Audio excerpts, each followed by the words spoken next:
Hi friends, welcome to VV take.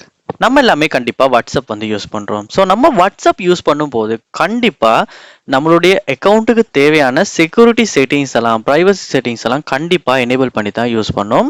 அப்போ தான் நம்மளுடைய வாட்ஸ்அப் அக்கௌண்ட்டை நம்ம பாதுகாப்பாக யூஸ் பண்ண முடியும். இப்படி பாதுகாப்பாக யூஸ் பண்ணுறதுக்கு வந்து வாட்ஸ்அப்பில் நிறையவே செட்டிங்ஸ் வந்து கொடுத்துருக்காங்க. பட் நம்மள நிறைய பேர் வந்து இந்த ஆப்ஷன்ஸை வந்து எனேபிள் பண்ணுறதுல யூஸ் பண்ணுறதும் இல்லை. அதனால தான் நிறைய வாட்ஸ்அப் சம்பந்தமான இஷ்யூஸ் வந்து உங்களுக்கு வருது. பட் நம்ம சேனல்ல வீடியோ பார்க்குறவங்க, நம்ம சப்ஸ்கிரைபர் யாருமே வந்து இந்த ஒரு பிரச்சனையில மாட்டக்கூடாது. ஸோ கண்டிப்பாக அவங்க எல்லாருமே வந்து இந்த வீடியோவுக்கு அப்புறமா கூட இந்த செட்டிங்ஸை வந்து வாட்ஸ்அப்பில் கண்டிப்பாக எனேபிள் பண்ணி வைக்கணும். ஸோ அவங்களுக்கான வீடியோ தான் இது. ஸோ இந்த வீடியோவில் வந்து வாட்ஸ்அப்பில் பாஸ் கீஸ் அப்படின்ற ஒரு செக்யூரிட்டி ஆப்ஷனை எப்படி எனேபிள் பண்ணுறது அப்படின்றத பார்க்க போகிறோம். ஸோ வாங்க வீடியோக்குள்ளே போகலாம். வீடியோ வரிசை வரைக்கும் ஸ்கிப் பண்ணாமல் பாருங்க. இதுதான் நம்ம சேனலுக்கு ஃபர்ஸ்ட் டைம் வந்திருப்பீங்களா இருந்துச்சுன்னா, நான் தான் விக்னேஷ். மறக்காம நம்ம சேனலை சப்ஸ்கிரைப் பண்ணிட்டு அப்படியே பார்த்துட்டு பெல் ஐக்கனையும் கிளிக் பண்ணுங்க.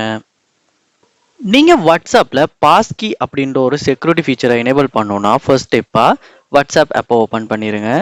ஓப்பன் பண்ணிட்டு செட்டிங்ஸ் உள்ள வந்து போயிருங்க. அதாவது 3 டாட்ஸை கிளிக் பண்ணி செட்டிங்ஸ் உள்ள போங்க. போயிட்டு இங்க அக்கௌண்ட் அப்படின்ற ஒரு ஆப்ஷன் ஒன்று இருக்கும், அதை வந்து கிளிக் பண்ணி அக்கௌண்ட் உள்ள போங்க. இங்க போனோடனே நீங்க பார்க்கலாம் பாஸ் கீஸ் அப்படின்ற ஒரு ஆப்ஷன் ஒன்று இருக்கும், அதையுமே கிளிக் பண்ணுங்க.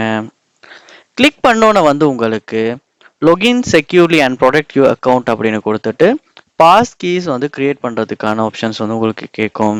ஸோ இங்கே நீங்கள் கிரியேட் பாஸ் கீ அப்படின்றத கொடுத்து நீங்கள் ஒரு பாஸ் கீயை வந்து உங்களுக்காக கொடுக்க முடியும். ஸோ கொடுத்ததுக்கு அப்புறமா அந்த பாஸ் கீ வந்து சேவ் ஆகிரும். ஸோ அதுக்கப்புறமா உங்களுடைய அக்கௌண்ட்டை நீங்கள் எங்கேயாவது லொக் ஆகணுமா அப்படின்னா கூட இந்த பாஸ் கீ வந்து கேட்கும். ஸோ கொடுத்ததுக்கு அப்புறம் தான் வந்து அந்த அக்கௌண்ட் உள்ளுக்கு வந்து போகும். ஸோ இது கண்டிப்பாக உங்களுடைய அக்கௌண்ட்டை, அதாவது வாட்ஸ்அப் அக்கௌண்ட்டை வந்து செக்யூராக வச்சுக்கிறதுக்கான ஒரு ஆப்ஷன். ஸோ கண்டிப்பாக நீங்களுமே வந்து உங்களுடைய வாட்ஸ்அப் அக்கௌண்ட்டுக்கு இந்த பாஸ் கீயை வந்து எனேபிள் பண்ணுங்க. இது போல நிறைய வீடியோ நீங்க பார்க்கணும்னா கண்டிப்பா நம்ம சேனலை சப்ஸ்கிரைப் பண்ணுங்க. அப்படியே பார்த்துல பெல் ஐக்கனையும் கிளிக் பண்ணுங்க. தேங்க்யூ.